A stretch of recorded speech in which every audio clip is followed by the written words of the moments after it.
a hipertrofia da adenoide, na sua maioria dos casos, estão relacionados às crianças, né? Adulto com adenoide, problema de adenoide é uma raridade, é a exceção da exceção, né? Então, quando a gente fala de adenoide, sempre está relacionada às crianças. O que que acontece? Tem adenoide, tem aquela fase de crescimento dela, né? De 2 aos 6, 8 anos. E por que que a adenoide cresce? A adenoide é um tecido linfático que produz células de defesa.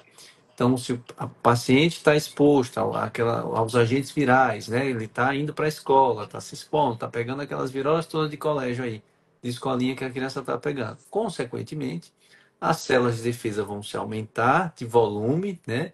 E esses tecidos, os gânglios no pescoço, a amígdala pode se aumentar de tamanho e a adenoide também.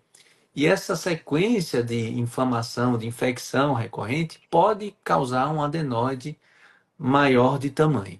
E o que é que acontece? A adenoide, hoje eu gosto quando você mostra aquela figurinha lá, que ajuda bastante, que o Aqui. pessoal muitas vezes nem tem noção de onde está a adenoide, A né? menor Tem tá alguns aqui, ó. pacientes que dizem, olha, doutor, às vezes teve o diagnóstico de adenoide na infância, aí chega lá com seus 26 anos de idade, doutor, eu tenho adenoide. Enorme, tá? É, Isso que se vê na parte anterior do nariz são os cornetos nasais inferiores. O pessoal esse chama no aqui. popular de carne esponjosa, certo? Mas não é adenoide. A adenoide ela está lá atrás do nariz, Aqui, aí ó. do lado que o Jorge está apontando, e ele fica exatamente no fundo do nariz. Então, se esse tecido dessa região aumenta de tamanho e não reduz, né, ele vai tampar a via respiratória pelo nariz. É, nossa, Consequentemente, fica. a criança abre a boca para conseguir respirar e essa respiração anômala pelo nariz aumenta muito a chance de roncos noturnos.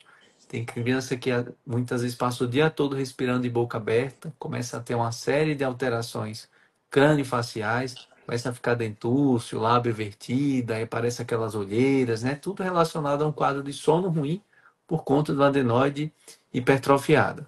Mas a questão, Jorge, é que a adenoide ela pode cronicamente ficar inflamada, infectada, o que a gente chama de adenoidite crônica. E é aí onde entra a questão da tosse. Uma adenoide cronicamente inflamada, infectada, ela pode ser, sim, causa de tosse crônica, né? E é fácil de entender. Se tem um tecido maior de tamanho naquela região de trás do nariz, que impede a drenagem adequada da secreção, essa criança pode ter sim um quadro de tosse persistente. Porque qualquer resfriado ou crise de rinite que ela tiver, aquele muco fica ali ao redor da adenoide e não consegue limpar de forma adequada, certo? E uma outra situação é que tem crianças que fazem, gripou, tá aquele resfriado de escola, ela não consegue deixar de ficar encatarrada, está sempre encatarrada e só melhora quando usa antibiótico, né? Teve uma crise de rinite, que dormiu na casa de praia, no quarto mais empoeirado, foi para o hotel pousado, começa a ficar encatarrada e a criança só melhora quando usa antibiótico. E mesmo assim é uma melhora parcial. Passa muito pouco tempo sem tossir, muito pouco tempo sem produzir secreção nasal. E aí a gente começa a levantar a hipótese da adenoidite crônica, que é uma importante causa de tosse em crianças, certo? Lembrando que é um diagnóstico diferencial, entre uma série de outras questões, e tem casos que mesmo com adenoide pequena, precisa pensar em operar para tirar esse tecido infectado, muitas vezes por biofilme, né, que é aquelas superbactérias que não conseguem mais ter uma penetração adequada do antibiótico, e aquela criança que vive com aquela sequência de tosse, de secreção e nunca está bem, sufocada, aquela confusão toda, né? E já tivemos vários casos dos últimos anos de pacientes que, com a indicação correta da cirurgia, melhoraram absurdamente a sua qualidade de vida, né? E, consequentemente, melhorando a compensação do quadro respiratório, né, Jorge? Sim, É, claro. e não sei se é coincidência ou não, os casos mais difíceis são você que me encaminha já. Tem aqueles pacientes asmáticos que nunca tá bom, que tem uma adenoide que nunca tá boa, né?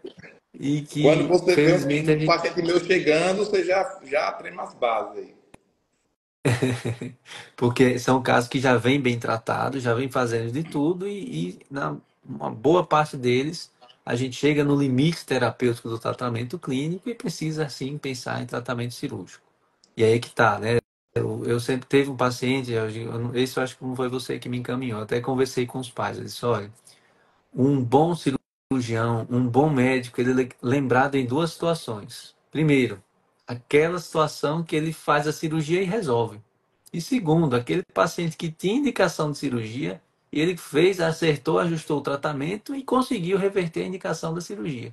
Então você Isso. fica marcado na vida desse paciente para o resto da vida, né? Sim, Então você consegue tirar ele daquele quadro que estava perto de indicar, muitas vezes o paciente até com indicação de cirúrgica, né? E você conseguir tirar, reverter com tratamento clínico é uma grande conquista para mim, como médico, e para a família, para o paciente que escapou, né, de precisar ter todo aquele estresse de levar o seu filho ou ente querido para uma mesa de cirurgia, né? Então a gente sempre se esforça e eu acho que isso é um dos segredos da boas práticas da medicina, é você realmente indicar o procedimento quando você esgotou todas as possibilidades de sim, tratamento clínico. sim, sim.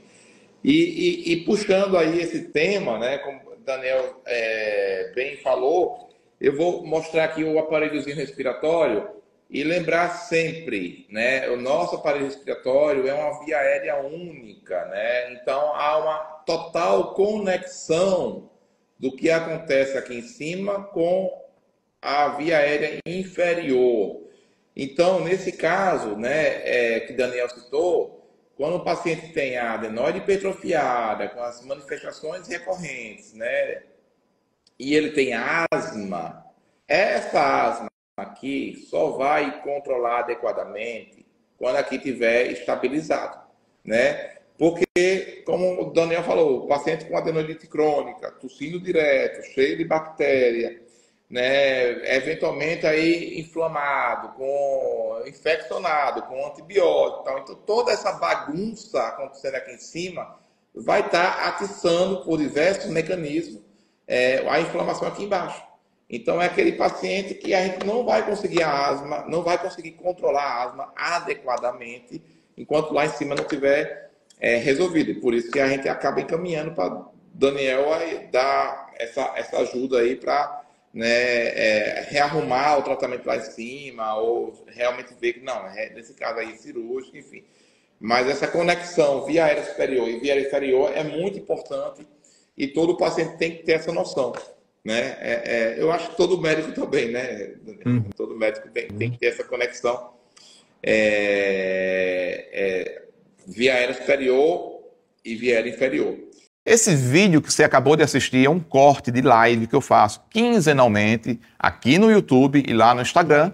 Não se esquece de deixar o like, de se inscrever no canal e compartilhar esse vídeo. E lembrando que eu faço atendimento por teleconsulta, videoconsulta, atendimento online em pneumologia para todas as regiões do país e para fora do país. Vou deixar o contato da secretária aqui embaixo para maiores informações sobre a videoconsulta. Eu vou deixar aqui um vídeo cujo tema está relacionado ao que eu acabei de falar aqui para vocês, esse vídeo. Vai lá, curte, comente e compartilha.